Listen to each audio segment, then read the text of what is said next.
Hi folks, welcome to another video from aplaintruth.info. Today I want to get into it again, some dark matter stuff that needs to be covered, needs to be talked about.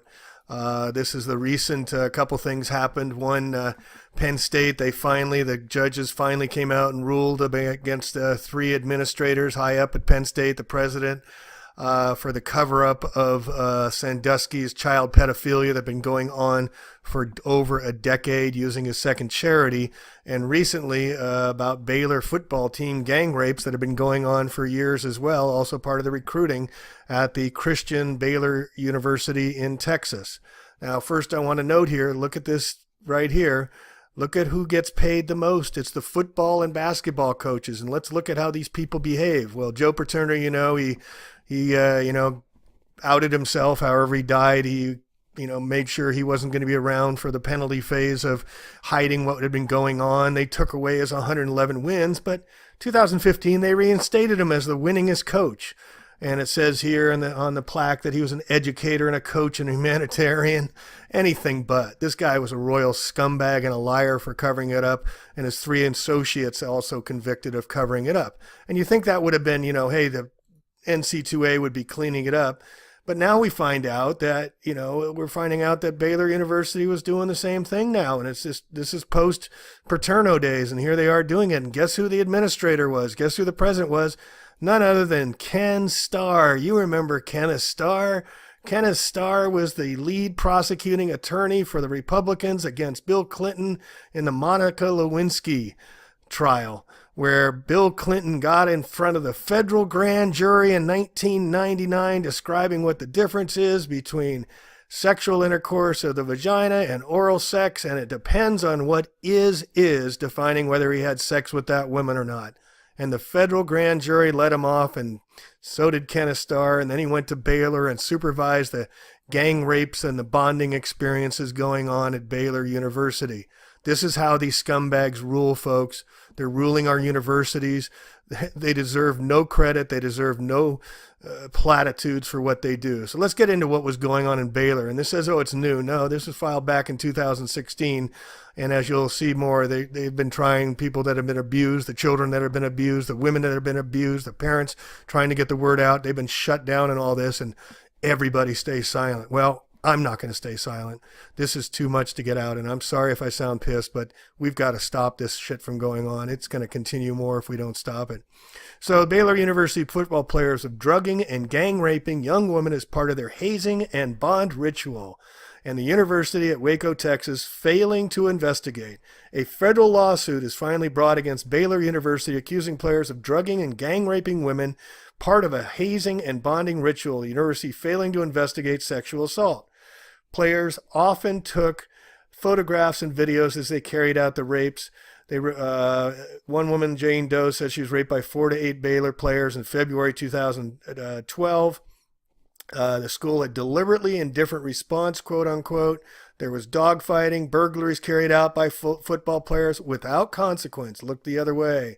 Criminal activities. University's Kenneth Starr was removed from his post last year. Wow. And the school's regents were, quote, horrified, quote, shocked, and, quote, outraged to learn about the sexual violence that was happening on campus and, quote, the mishandling of reports by the university. Read that as losing them. Black hole in which reports of misconduct, drug abuse, physical assault, domestic violence, brandishing of guns, indecent exposure, and academic fraud got disappeared. And you can get into here, I'll put the links in the show notes about how the gang rape was going on, but at least 52 rapes and 5 gang rapes were carried out by more than 30 Baylor players. 9 pages describing arrests and convictions related to Baylor athletes. Players escorted underage recruits to strip clubs and coaching staff. Coaching staff, quote, with your children, arranged for women to have sex with recruits on their official camp visits. A hostess program was unofficially used to promise sex to new recruits. So when your football coach, the coach comes into your home in high school and you got a good football player and they're trying to recruit them, show them this stuff, folks, please. They had a system. It was systemic, folks, a system of hazing their freshman recruits by having them bring or invite freshman females to house parties hosted by members of the football team. At these parties, the girls would be drugged and gang raped, or in the words of the football players, quote, trains would be run on the girls. The staff knew. Kenneth Starr knew. They promote this stuff, folks. Considered it a bonding experience. Photographs, videotapes of semi-conscious girls taken during the gang rapes circulated amongst the football players. At least a 21-second videotape of 2 female Baylor students being gang raped by several football players were circulated among the football players. But they had a big laugh on that one. And then dogfighting, where one of the dogs almost died. Jane Doe was carried. She couldn't walk. Carried to an apartment and raped by a series of men, unable to move and subject to verbal abuse and public humiliation, excuse me. And then she tries to go and report it to the officials, and what do? Well, we're not going to say anything because we're a part of it. The mother gave an assistant football coach a list of names. The football coach decided, this was just a gray area. A campus community is reprehensible and unexcusable, the school says. Oh my gosh, we're going to change. No, you're not. Nobody gets in trouble. You're just going to keep going. Here now, and they restore Joe Paterno's wins. Of 111 wins, he's back to being the winners coach because the New York Times says Joe has rehabilitated and he's back at number 1. Yay, team! Go Penn State, State U. Yes. Litany not Lions, my ass. The most powerful men at Penn State failed to take steps for 14 years, folks. 14 years they knew this stuff was going on. The most powerful leaders at Penn State repeatedly concealed critical facts relating to Sandusky's abuse. The board of directors at the Second Mile Foundation, this is Sandusky's, the guy who was in the shower with the young boy that was reported by the assistant coach that started it all. He ran the Second Mile Foundation, folks. This was a charity for fostered boys. This is how they funnel them. They funnel them through the charities. And here we have on the board of directors is a who's who, including John Cappelletti, Heisman Trophy winner, James Ford, former president of Kmart, Jack Ham, Hall of Fame, Franco Harris, Hall of Fame, Lou Holtz, football coach. I'm not saying all of these guys were in on it, but I guarantee you all of them knew about it. Dr. Bryce Jordan, retired Penn State president. Matt Millen, football analyst, former Penn State. Arnold Palmer, rest in peace. Andy Reid, head football coach. Carl Ripken, most games played. Richard Vermeil, coach of the Philadelphia and St. Louis Rams. Mark Wahlberg, the actor, because Hollywood's got to be involved with this stuff, right? Quentin Wood, retired Quaker State Oil Company. And Richard Zimmerman from Hershey Foods probably supplied the chocolate. And here, Sandusky Second Mile Foundation front for childhood sex slave ring. Here we go.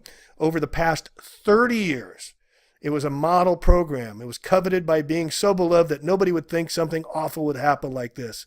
It just lived with it. And the mother of the one alleged victim told the Center Daily Times that disconnect enraged her. I just lived with this for so long, and it killed me when people talked about him. Talking about Sandusky like he was a god, and I knew he was a monster. Can you imagine like that, having to live so long after you've been taken advantage of and raped and abused like that, and then they make this guy into a god, and then they let everybody else off and give him a slap on the wrist? At least Paterno kind of ended it all because he was too humiliated. He took the easy way out. So the Second Mile Foundation had $3.3 million in revenue. They weren't poor by anywhere. And here we get this guy Madden saying it was a poorly kept secret around college football in general. See, everybody knows about it. This is why Sandusky never coached in college football again and retired at age 55, young for a coach. It was the perfect cover for Sandusky's scheme, talking about the Second Mile Foundation. It was about pimping out young boys to rich Penn State donors. That's how they get their money. Sandusky was recognized by Congress. His charity was named one of President George H. Bush's favorites and often cited its success. Isn't that wonderful, folks? So here in the show notes, I'm going to list all my postings on pedophile, sex slaves, and U.S. presidents. It's not just Bush. It's not just Trump. It's all of them, folks. That's how they keep the power in check, is they get stuff on them and they hold it over them. It's also the Vatican. It's also British royalty. And you can read about them. I'll put all these posts in here and you can read about it. But please, folks, share this with others. Let's get the word out. We cannot continue to allow this to happen to our children. I've got loved ones that go to Baylor University. I'm going to be sending this to them, even though it breaks my heart. And we need to speak out. I mean, we need to stop this stuff right away. We cannot let it go. These coaches are being paid the highest at any of any of the educational professors or anybody else are being paid more than anybody else, and they're abusing our children. They're promoting violence. They're promoting gang rapes, and they're turning cheeks when people turning the other way when people are trying to report it. Please speak out, be heard, send this around. Let's stop the madness. Thanks for listening. Plain Truth out.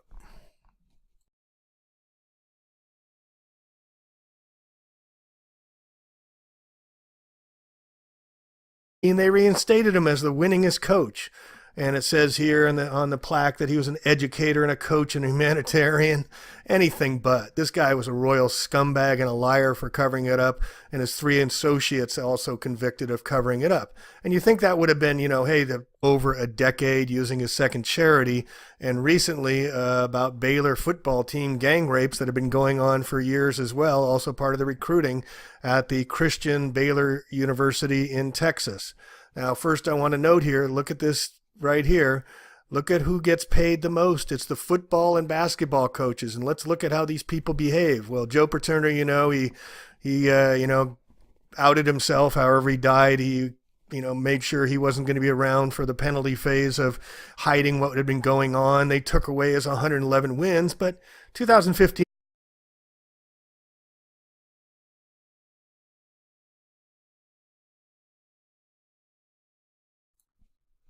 Hi folks, welcome to another video from plaintruth.info. Today I want to get into it again, some dark matter stuff that needs to be covered, needs to be talked about.